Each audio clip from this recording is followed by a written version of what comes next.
thank you so much. We will never forget you. We will see you soon again.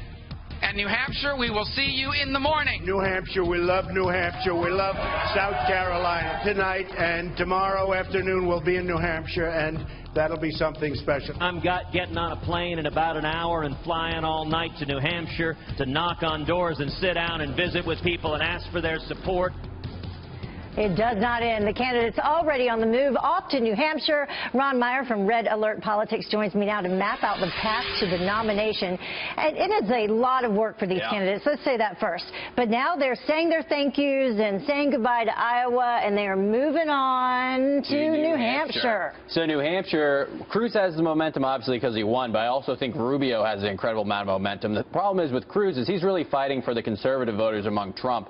Rubio has some conservatives, but he's starting to take people away from Jeb, from Kasich, from Christie. They had a lot of votes in New Hampshire, but this momentum from Iowa could help Rubio gain a lot of support in New Hampshire. So I think we could expect to see a bigger bump for him than for Cruz, even though Cruz won. And then that is important leading into South Carolina, which is next to come, and that's, I think, February 12th. Yes, absolutely. Yeah, so it's coming up, second week of February. And the great thing for Rubio is not only did he just get third place when people didn't think he was going to, not only to overperform, but he's also getting Tim Scott's endorsement, the senator from South Carolina, very popular. He's got a great backstory, too. Tim Scott had a tough time growing up as a kid. Obviously, African-American, succeeded. So he's getting his endorsement in South Carolina. That'll be a huge bump for Rubio. The thing is with South Carolina is it's more of a winner-take-all. So it's winner-take-all by congressional district. So if you win that congressional district, you get all those delegates. So in South Carolina, you can rack it up fast. And that's different compared to next in line, which is Nevada, right? Yeah, compared to Nevada, which you're going back to proportional. And so the thing is, with Iowa, New Hampshire,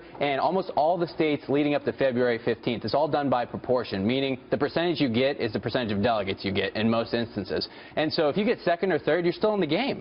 And so that's what we're going to see, is we're going to see really 2 or 3 candidates can stay in the game until March 15th. And that's the date we have to circle in our calendar. And speaking of that date, take us through why that is important. So there are 3 really big winner-take-alls on March 15th. Ohio, Florida, and Illinois. Okay.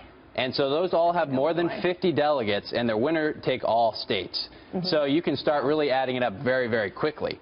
And so basically the only way this election for the Republicans, the only way this nomination is over soon is if somebody wins all 3 of those and is placing in the top 3 for up until March 15th. That's the only way this is over. Otherwise, it's a long, drawn-out process. It's still proportional. You can't rack up states very, very quickly. And so it could go all the way to convention very easily because of the way they set it up this time, because there's so many proportional states. There's only 8 winner-take-all states. And so if you're in the top 3, you're in the game for a long time potentially, especially with the way we're seeing it develop, with Rubio being strong, Cruz being strong, and Trump obviously having the money and the sustainability in the race. So those 3 guys could go all the way till the end. And what's more important, just very quickly, money in the long game or getting out and getting to know the voters? Well, with proportionality, it is sort of a national primary, so you need the money. You need the money, you need to be able to run ads and get your message out on the air.